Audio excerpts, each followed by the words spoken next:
नमस्कार, आइए जानते हैं आज की खबरों में क्या है खास। श्राद्ध पक्ष की चतुर्दशी पर सिद्धवट व गयाकोटा तीर्थ पर श्रद्धालुओं की आज सुबह से ही तांता लगा हुआ है।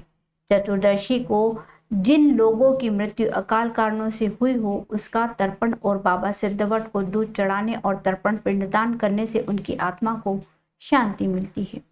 श्राद्ध पक्ष की चतुर्दशी पर पितरों की आत्म शांति व आशीष पाने की भावना के साथ हजारों लोगों ने सिद्धवट घाट पर तर्पण पिंडदान व श्राद्ध कर्म किया। सिद्धवट पर अल सुबह से ही ब्रह्म मुहूर्त में पितृजनों का आशीर्वाद पाने के लिए पूजन अर्चन कर दुग्धाभिषेक किया गया। सुबह से ही हजारों की संख्या में श्रद्धालुओं ने अपने पितरों को दूध अर्पण कर घर और कारोबार में उन्नति की कामना की। श्राद्ध पक्ष में चतुर्दशी व अमावस्या का विशेष महत्व होता है। इस दिन श्राद्ध कर्म व तर्पण करने से सभी पीढ़ियों के पितरों का आशीष व उन्हें शांति और वैकुंठ में वास की प्राप्ति होती है। वहीं पंडितों ने बताया कि जो तरुण अवस्था में और जिन लोगों की अकाल मृत्यु हो जाती है उनके लिए चतुर्दशी का श्राद्ध श्रेष्ठ माना गया है। पंडित सुरेंद्र चतुर्वेदी एवं राजेश त्रिवेदी ने बताया कि चतुर्दशी पर लोग भगवान सिद्धेश्वर को दूध अर्पण करने आते हैं। कच्चा दूध अर्पण करने से पितरों को मोक्ष की प्राप्ति होती है। उन्होंने बताया कि इस वट वृक्ष की स्थापना माता पार्वती ने की थी और राजा विक्रमादित्य ने इसी वृक्ष के नीचे बैठकर तपस्या की थी।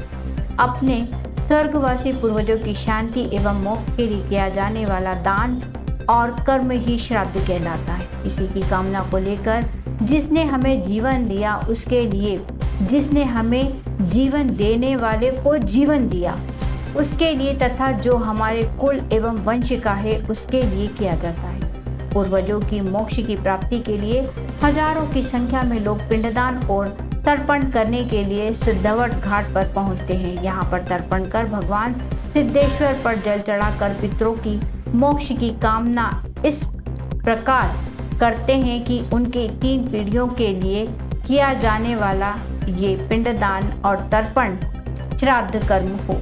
पूर्वजों की मोक्ष प्राप्ति के लिए हजारों की संख्या में लोग पिंडदान और तर्पण करने के लिए सिद्धघाट पर पहुंचते हैं, जहां पर तर्पण कर भगवान सिद्धेश्वर पर जल चढ़ाकर पितरों की मोक्ष की कामना करते हैं।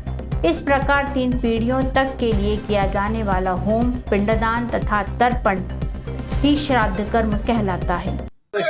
और 16 श्राद्ध में पूरे 16 दिन पूर्णिमा से अमावस तक लाखों की संख्या में लोग यहाँ आते हैं। अपने पूर्वजों की आत्म शांति के लिए क्षिप्रा में स्नान करके यहाँ पर जलांजलि देते हैं, पिंडदान करते हैं, तर्पण करते हैं और श्राद्ध करके भगवान सिद्धवट पर कच्चा दूध चढ़ाते हैं। जिस प्रकार से गया जी में जाकर के लोग अपने पूर्वजों को पिंडदान करते हैं और श्राद्ध करते हैं, उसी प्रकार के इस अवंतिका उज्जैन में सिद्धवट तीर्थ का महत्व है।